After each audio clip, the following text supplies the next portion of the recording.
narrowly focused. I mean, to its credit, they've helped, stimulate the conversation and all that, but in many ways it's inside the box, especially politically. And they strive to be apolitical, which means they can get behind Obama. That's apolitical. But to allow a political opponent to say there's a different way of doing this, that's political, and they won't go there. So there are a few problems. The failure to stand up for bigger solutions. In other words, the climate, you can't solve the climate by looking at the climate alone. You've got to deal with the economy. You've got to deal with justice, you've got to deal with democracy, and you've got to deal with war. It's like, as a medical doctor, nobody ever came into my office and said, would you please fix my right kidney and forget the rest of me, We know that our health doesn't work that way, our bodies don't work that way, our world doesn't work that way. And the climate movement is sort of like the final common denominator of the unraveling of the planet and our economy and our lives. So to fix the climate, we got to think big, and we shouldn't hold back and focus on a pipeline. Not that the pipeline isn't really critical. It is absolutely critical, but there are all kinds of end runs around the pipeline, including the trains in particular. And there's disaster, even if you don't have the pipeline. There's just, it's death by 1,000 cuts. And it's already happening. And we have to address the bigger issue of jobs. I don't think you can just say stop the pipeline. It doesn't really provide jobs, but people think that it does. Nor can we say stop fracking without talking about how we're going to meet economic needs and how we're going to provide jobs. But fortunately, we can do that. And when you actually get the conversation going, working people do not want to be breathing in poisonous fumes. They don't want to be poisoning their communities.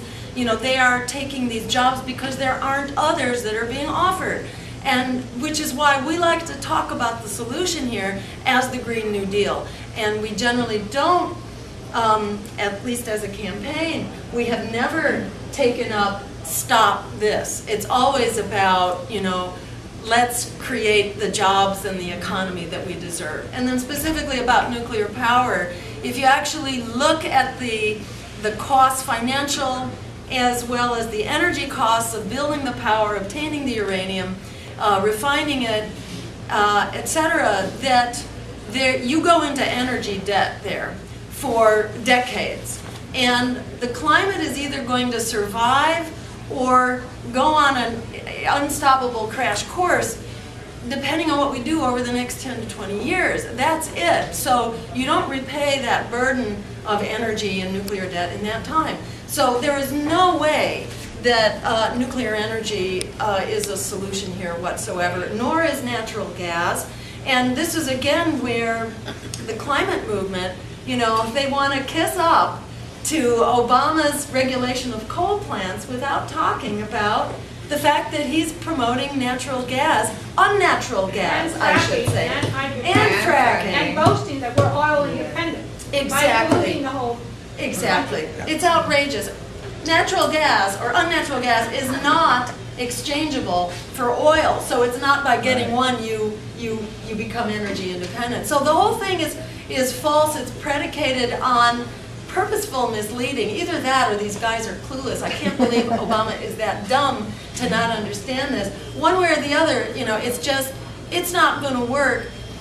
And I'll end just by saying this is an organizer's, wildest dream here, the climate movement, as well as working people, the unemployed, the victims of austerity are begging for an alternative. It's as easy as getting the word out. And we found over and over that whenever we could get to a microphone, it was very dangerous. I ran for governor in Massachusetts in 2002. On the first televised debate, I was being voted winner of the debate.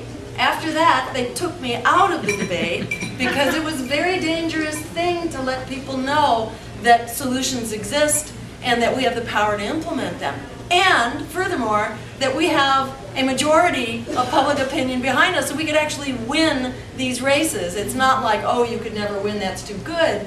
It's actually, oh my God, this is really winnable, this is the right stuff. It's going to democratically take over if we allow it out of the box. So they do everything that they can. It's like solving the crisis of student debt. You have 38 million, young people who are indentured servants for life with no hope of recourse. That is an unstoppable force for a peaceful revolution. So there are all kinds of ways that this can get stopped. The name of the game is about our owning up to, I think, the opportunity and I think what is destiny, because it falls into our lap to fix this. So we're here at a time that the universe really needs us.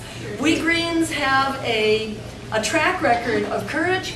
It's about getting up and continuing to organize. That's why we're here at this meeting. I think we've got all the solutions that we need. There's all the public opinion out there that it takes. And the missing link is just how we get organized and organizing ourselves in our locals, our state parties, join the national committee, join its committees. We have a lot of work to do. There is a blueprint in the making, and the future is ours to save.